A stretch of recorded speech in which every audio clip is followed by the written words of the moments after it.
And Curtis Augspurger, who is a creator and an innovator and whatnot. We're going to have a really super cool conversation about new premium large formats. How many people out here have been to, let's go easy, softball, been to an IMAX theater?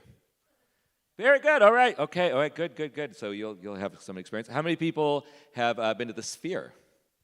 All right, pretty good. Devin's could be like everything, like 100,000 times.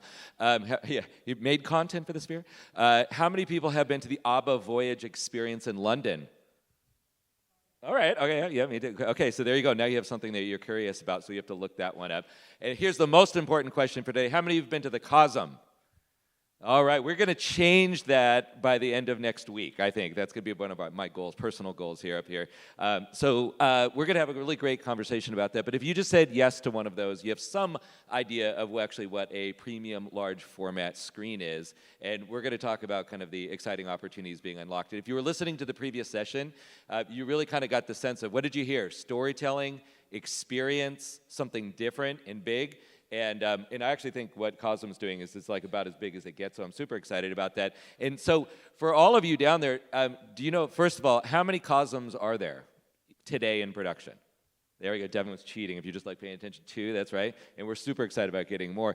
But here's the nutty thing, like we live here in Southern California, there's 2 in the whole world, right? How far away is it, Devin, from here? Well, I basically just drove that. It took me about 20 minutes, but I think that's pretty darn good. It's by LA. 17 miles. It's right by LAX. It's right here. There's no excuse within the next couple of weeks not to go down and see a show, correct? Absolutely. Come on in. We're nonstop in the venues. That's right. And if you want to know how good of we are at this premium large format work, does anyone know where the headquarters for IMAX is? All right, it's 12 miles away, also down the 405, and actually just 5 miles away from the COSM. I mean, we're really good at this stuff. All right, so what we're going to do is we're going to just do a quick introduction. So, Devin, would you give the elaborated introduction of yourself, and then Curtis do the same thing? Yeah, my name is Devin Poolman. I'm the Chief Product Technology Officer at COSM. Been working on COSM for the last 5 years, and been a real joy as what started off as an idea around how we can redefine what we call shared reality, bringing people together with the, augmented virtual reality elements, but in a physical space, tying frankly into that last panel discussion of, those real life experiences are really critical in bringing people together. And it's been a fun journey. We opened our venues in Los Angeles and Dallas just over a year ago. That's right. And before COSM? Before COSM, I was at Fox. I ran the Fox digital team, and then across the digital consumer group, I ran the technology team there. Yeah, so Devin is a super pro at this, guys. Like, he's being very humble. But Curtis. Hi, name's Curtis Augspurger. I'm a producer. I got my master's in architecture from Columbia University. Couldn't draw as well as I could see, so picked up computers when computers weren't cool. Ended up building out animation studios in London, Tokyo, and Vancouver. Recently helped pilot the production as VP of Production Management for the Sphere, and we did all of the exterior work. And now I've joined the team with Little Cinema and COSM, building out or producing Matrix recently. I'm very excited about next month. We've got Willy Wonka and the Chocolate Factory opening. That's right. And if you don't think this is a big thing, I think this is a big. Devin, do you think this is a big thing? This is a big trend, right? This is the start of something gigantic. We are just getting going, right? All right, so I'm going to use, because COSM is just getting going, but everyone sees like, oh, box office is going down. If you ever hear that, like, oh, so sad, box office is going down. How is IMAX doing this year? Up or down? Here, if you think it's going up, raise your hand. If you think it's going down, raise your hand. All right, up by 19% this year. So if the box office is doing so bad, why is IMAX going up? Let's talk about, we'll talk about COSM here in a second, but I'll just give you one other metric and way of thinking about it. Do you know how much it is, an average cost for a 2D movie? If you went, like, go to the movie theater, average cost for a ticket. Okay, it's just actually, the average is just shy of $9, okay? If you went to a 3D in a regular movie theater, not premium theater, do you know what the average ticket price is? $12.60. If you went to an IMAX theater, what is the average ticket price? Yeah, average ticket, good guess. It's $16.19. And here's one of my favorite. How many people are Dodger fans out there? Yeah, we got a big World Series coming up, right? Pretty exciting. Okay, and if you want to go, it's almost sold out because I was just looking right here, and I actually want to go down there. There's a ton of seats down there. You know what the average ticket price is at the COSM for one of those Dodger seats? I know because I looked it up. You want me to tell you? Well, it's wide ranging. No, I know COSM seats are wide ranging, but you can look this up on your own, right? Come in the door for about $20 on Friday for the World Series. Yeah, $20 for definitely getting in that door. Those are sold out already, by the way, as I looked in there because it's a very great place. It's a great But product. if you want the premium seats in the dome, how much are those going to be running? Honestly, they vary quite a bit. Yeah, Depends for on sure. the seat. So, but you are talking from anywhere from a little over $100 to, let's say, I think there's probably $500 to $700 seats available for the most premium seats. There you go. You guys feel a little optimism in our business, but consumers want to go to them, and they're almost sold out at this point. So what are these premium large formats? What does that mean to you? Well, let me say, I think this comes down to the fact that people value their time, and to this point of where we are seeing success, it is where there is something worth your time to leave your house, leave your 70-inch TV at home, and experience something that you can only get, at a destination like a COSM. And for that, people are willing to spend money because they're spending their time, and that is really, really important, right? I love that. Curtis, what are your thoughts? The size of the space in the screen, it puts you in the experience, it puts you in the event. For feature film, it takes you beyond the screen, basically. It takes you beyond the proscenium. At sporting events, you're on the front row. You're sitting behind the bench. You're in the end zone. And these are things that you can't get without a $1,500 ticket and advance notice. And so they're meeting in an audience at a larger scale than I think you would get at home or even in the location where the game's being played. Yeah, no, it's pretty astounding. So let's do this. I don't know if our media team out there, can we show we got a couple COSM slides. I want you to bring it in. Yeah, we got the thumbs up. All right, here we go. Yeah, there we go. This is a little teaser of, I think, of our college football experience because we have a lot of college football on right now. And I actually pulled in one of my college football that I took because I'm such a fan. But here, I want you to see some of this stuff here. The energy in this place is awesome, man. I'm talking great experience. It's probably one of the best sporting experience I've ever had. I don't know, it feels like I'm there.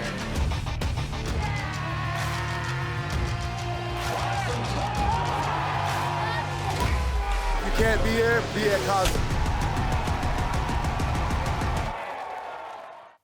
All right, how many people want to go down to the COSM now? There we go. You gotta. There's only way you to experience it, right? So, how would you describe this experience? So really, it's the closest thing to being there yourself, right? And there's no replacement for getting on the field and having incredible seats for a game. But we give you the next best thing, and we do so in a way where it's not just the technology that comes to life and really makes you feel like you're there. It is our team producing the events on site, our own cameras, our own feeds, giving that 8K and even 10.5K immersive view like you're on the field. But then it's also about the whole venue. It's the whole venue experience. It's that crazy fan who's yelling and screaming is part of the energy. High-fiving that stranger next to you when your team scores a touchdown. We actually have great F&B. The seating is really designed to be comfortable and premium. It really is about thinking about the whole experience and creating something that gets people out of their home, gives them access to something they may not have access to themselves, and frankly at a price point that's cheaper going to the game in almost all cases as well. No, that's right. And do you ever see any international athletic event fans ever come down there into Los Angeles for sports that maybe aren't as played as often here? All the time. So one of the big success stories for us has been Premier League soccer. And actually, we just launched Champions League as well. And we're talking fans showing up at 6 a.m. on Saturdays for matches, dressed in their full kits, singing their songs. And really, for a lot of folks, it's the opportunity to feel like you're sitting at Old Trafford Stadium or Emirates Stadium, and that is a really unique experience that we can transport you, all across the world and put you in the best seats for those events.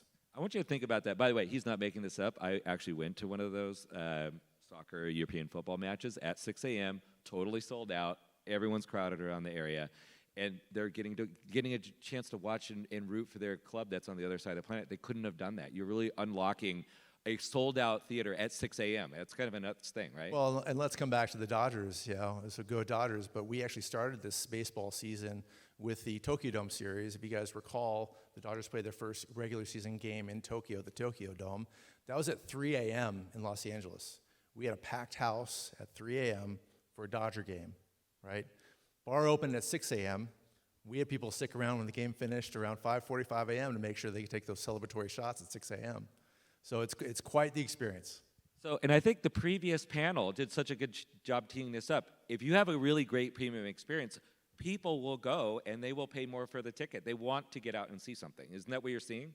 Absolutely. Yeah, Curtis, Well, I was you've gonna been like great in It's the ticket. very much about community and building that community. You said it's a transporter. You used to go to the cinema to be transported, and now we get to transport globally in a way that the experience is still communal. And it takes you out of your everyday, but puts you in a place where you can experience a memory that you take away with family members and friends. And even if you just show up by yourself, you're still part of a bigger community, supporting your team, enjoying a movie-going experience. I remember there was a comment about Jaws. I remember being a kid and getting scared shitless by a shark that was in the water and being afraid to go into the water. There's a pretty beautiful surf movie down at COSM that I think takes people into an arena that they couldn't compete at normally. And I think it's that kind of creative platform that comes alive in these large screen environments that pulls a community together, but also transports you to a new place. Yeah, no, I agree that, and you hit the nail on the head because, all right, so this sounds like amazing for sports, right? This sounds like an amazing thing for sports. How many of you root for a team that's not in Los Angeles in something? All right, so how cool would it be able to like drive 17 miles down the street and actually potentially go see the team you root for all the time with other friends, right? That sounds like a good thing, right?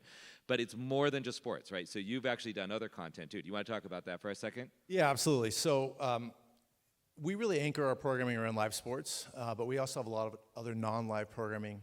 We started with some smaller creators that we worked with, Orbital and Planetary Collective. We did a big wave surf movie, and then more recently working with Warner Brothers in The Matrix, and then with partners like Little Cinema and Make, developing what we call our category of experiential cinema. So taking a movie like The Matrix and giving you the best place to watch it. And the same themes kind of follow, which is how do we transport you now instead of taking you to the sideline of a football game? How do we actually put you inside of the Matrix? How do we put you inside of the dojo when Neo and Morpheus are fighting? And preserve the storytelling, preserve the original, great storylines, but really add to the experience so that we can create a new type of cinema viewing experience. Again, getting people out of the home, getting people dressed up in that community fandom that comes out in these sorts of experiences. The whole space becomes Matrix. The entry room is all rain code. We have a lot of the movie props that are set up local. But that creating outside, this is a 25-year-old film. So there aren't a lot of people. That's one of the things that's so cool about this. Like, how many, first of all, you guys out there like Matrix? Some Matrix? Yeah. How many of you want to go check out this Matrix experience, right? How many of you in the entertainment business would like to take a 25-year-old film and actually have a next-generation experience and be able to continue to monetize it, right? It creates a platform for creators to pay homage to great work, but extend it in a way that a new audience can come see it for the first time, but see it in a way that's much deeper, more visceral, and more alive than it was just on the screen. So we get to take this technology not for technology's sake, but for the sake of humans. So the engagement of the human condition, you're just lit up in a way that you can't experience at home watching it, downloading at YouTube. And I'd say really the big enabler there, as much as it is the technology, because a big part of this is not just the evolution, but really the transformative nature of LED now in these spaces, and then you combine that with real-time graphics capability and 3D graphics capabilities in live capture work. So there's a lot of pieces that come together to technically enable that experience, but just as much about the realism of the the display that you're inside of is also the people around you. That's a critical part of it. Actually, you mentioned, ABBA Voyage. I'll tell you for people, if you haven't been to the ABBA Voyage in London, Gotta go see it. It's incredible. But what I'd say about the ABBA Voyage experience in London, listen, I like ABBA, but it took me about 5 minutes of being there to be, I might have been my favorite, band of all time after 5 minutes being there, because before the show even started, you're surrounded by fans who they are there to have the time of their life. And when you're surrounded by people who are looking to have a great time or are fans of something, that rubs off on you in a major way. And we see that for fans coming to see The Matrix as well. And I actually think I have a couple photos of those are included, and kind of telling the story here. I mean, this is, people dressing up. And we did a little step and repeat here, but people dressing up. It's like a little mini Comic-Con, right? This is the type of experience you're having coming in. We do a tasting menu where the tasting menu is dropped according to the movie coming along. This is, I don't want to spoil it too much, but sorry, you guys, you get a little spoiler here. In the moment when Cypher, thank you. In the moment when Cypher is negotiating his re-entry into the Matrix and talking about the steak that he's eating, and he doesn't care if it's real, 30 seconds before that scene happens, this plate comes and drops in front of you.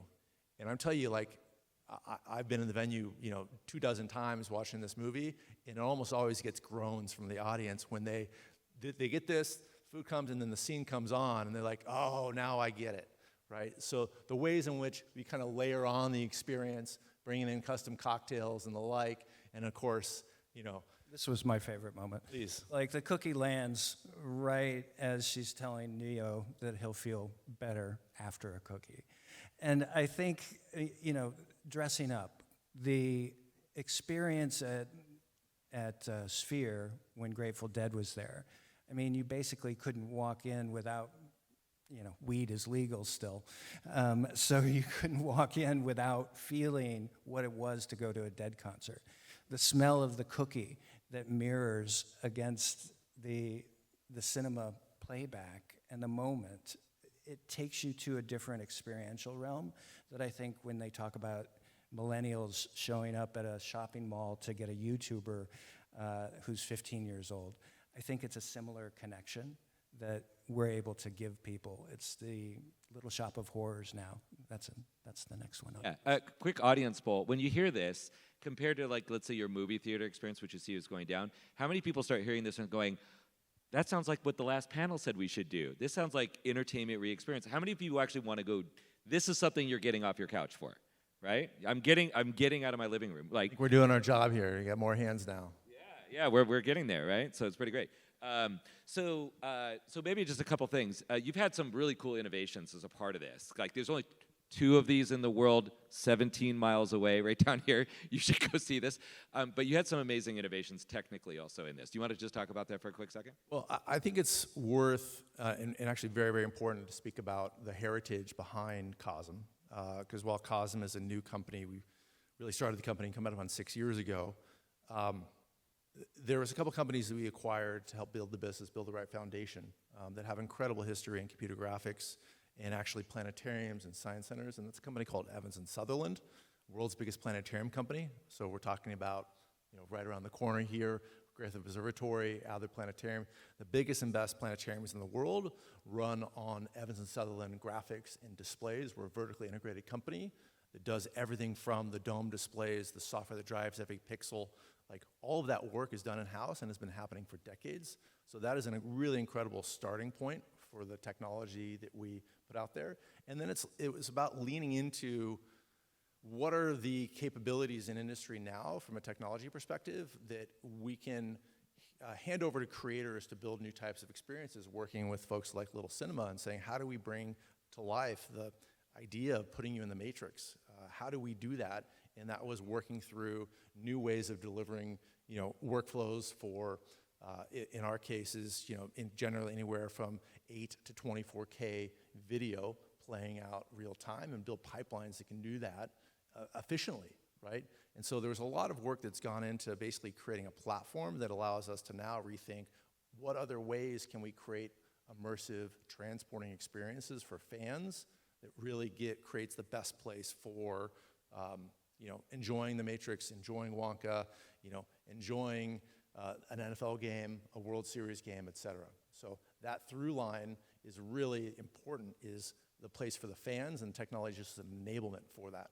And one of the things I love when we did our catch-up, and by the way, it's amazing for the fans, but it's actually great for the creators too. Like you are just so excited to be working with this as a new platform. Talk about that for a second. I was going to say the lean in to building the heavy lift of building the tech scaffolding to support this creative environment is enormous. Creating content at 16K, 12K, it takes long lead times. It has to be well thought out. And then there are tons of challenges, the amount of data that passes back and forth. This platform, as it evolves, becomes a real-time moment. The technology continues to stand on top of the next thing, but it stands in support of creators, in support of industry thought leaders. And I think we're coming to a moment where instead of AI, it's audience informed. Instead of UGC, it's AGC, where it's audience-generated content, where the crowd of the performance becomes part of the performance. The building comes alive and becomes a bi-directional conversation between the audience and what's being performed.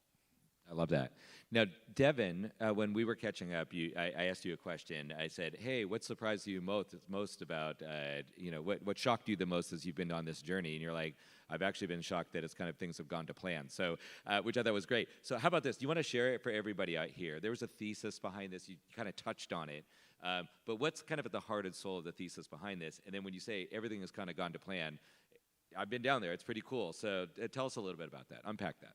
Yeah, again, coming back to the thesis, we talk about shared reality, and we talk about really being kind of leaning into fans of all types, right? We knew that there were these, on one side, the technology enablement of VR, AR, XR. We'd seen that in sports and other mediums.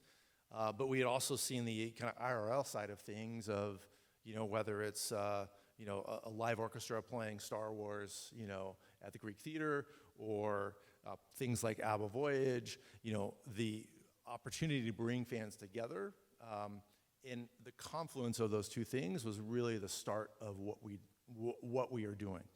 And we saw sports as really kind of being the kind of first anchor for that experience, and then expanding into some of these broader entertainment categories, and seeing successes there with Matrix, and really excited about Wonka coming around the corner. But yeah, I'd say the biggest surprise is 5 years ago we were on. This is peak COVID. We started this company, right? We built our experience center, which was our first test dome in Salt Lake City 5 years ago, almost exactly to the day that opened.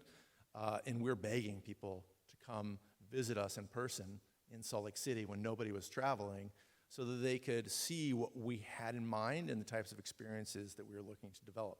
And we were telling them over Zoom, showing them videos, and you just cannot translate it. But we were explaining to them, you're going to have these moments where, the fans are going to come in and sing their songs, and they're going to high-five strangers. And, we have fans who literally watch the stadium do the wave, and then the wave comes around in the stadium for a football game. The whole venue stands up and does the wave with them. I've done the wave in there. Guys, I'm telling you, this is a different experience. You got to go check it out. Feels like you're sitting there, or I had a great video shared with me the other night from a football game, where the football game basically came right at our camera, and somebody was filming, and the guy filming it reacts by, you see his phone move back because he's reacting because he thinks the ball is going to hit him in the face, right? So that level of engagement, the things that we looked forward to in terms of the fan experience coming true has been kind of the best, frankly, most professionally rewarding thing that I've done, is kind of seeing that come to life. But I also think that we're so early in terms of what this can be and can do. We continually push everything that we do from a, say, live production perspective. We've gotten sharper and better, week over week, month over month since opening. We now have brand new custom design lenses on our production kits, because the best-in-class lensing available for the work that we're doing did not look as good as it should for the quality of display that we have. And so we've been improving that. Right now, the Dome is 12K. We're generally catching our live events at 8K. Boy, great opportunity to get even better and sharper. So as workflows improve, we have room to improve. And we like to say that this is the worst you're ever going to see COSM. Don't let that discourage you from coming today. But nonetheless, we think that we're at this incredible kind of jumping off point for better, higher quality experiences and new experiences working with creators who have these ideas, and all of a sudden we have what we believe is a platform for them to deliver that. I agree. So how about this? Let's look to the future a little bit. I know that you're excited about the kinds of things that you might be able to do in the year ahead. What are you excited about from a creator point of view? What do you want to be able to put on the spheres and the COSMs and these kinds of things as you work on projects? I think the library of historical, just revisiting what we've come to love and how we can share it with future generations in a format, in a medium that is more community-based is a really heightened opportunity. I think the IRL that you mentioned with F1, the sphere became the pulse of the city. It was the backdrop and it became the stage. I think internally with COSM, it becomes the world. So you get the inside out version of COSM becomes the world, the view behind you.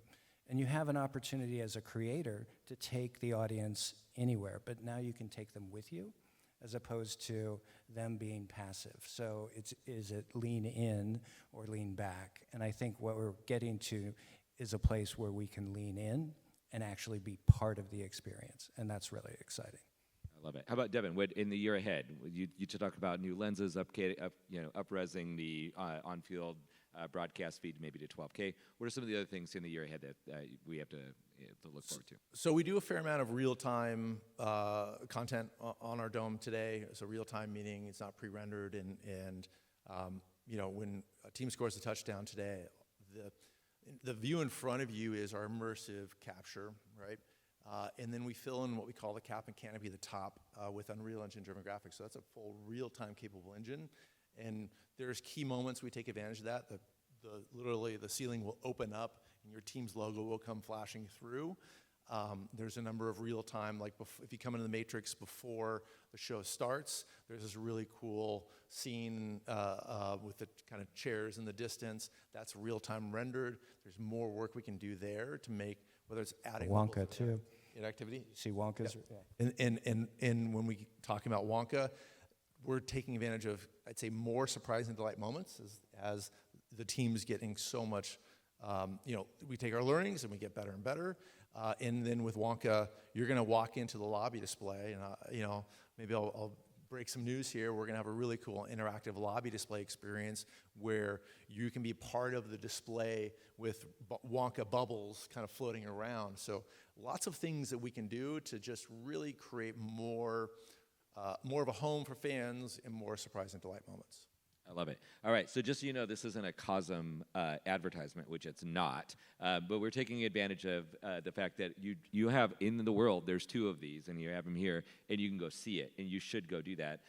But I would also encourage you to go check out IMAX. IMAX is amazing. Out here at, if you go to Universal City Walk, not all IMAX screens are actually the same. So I don't know if you know that. But the Universal City Walk is actually one of their better premium large formats. So first of all, if you heard premium large format, do you know what we're talking about now? These premium experiences. There's a fewer number of companies that are doing it. They're all doing really well. But Devin, people should go. If you gave everyone, both of you, give your picks. If you said to the audience, give them one or two things in the next couple of weeks. If you say, I challenge you to come down. And by the way, you don't have to get a super expensive ticket. You can go just check it out by getting a relatively inexpensive ticket to come into the bar area, right, and go look around the corner, right? What would you tell them to come down?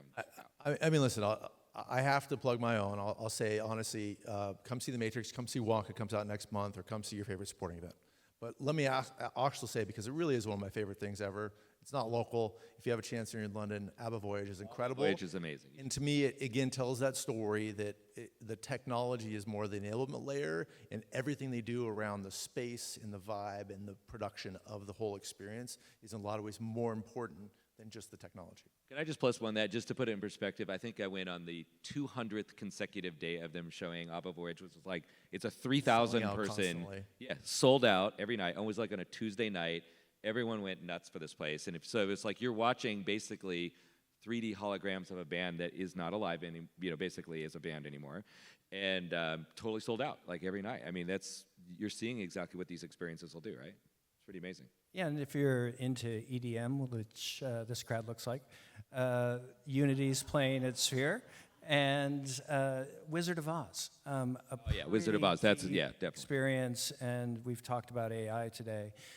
There was a big lift with AI to get Wizard of Oz up the screen, and it's impactful. It's something that'll shake your knees in a similar way that COSM does.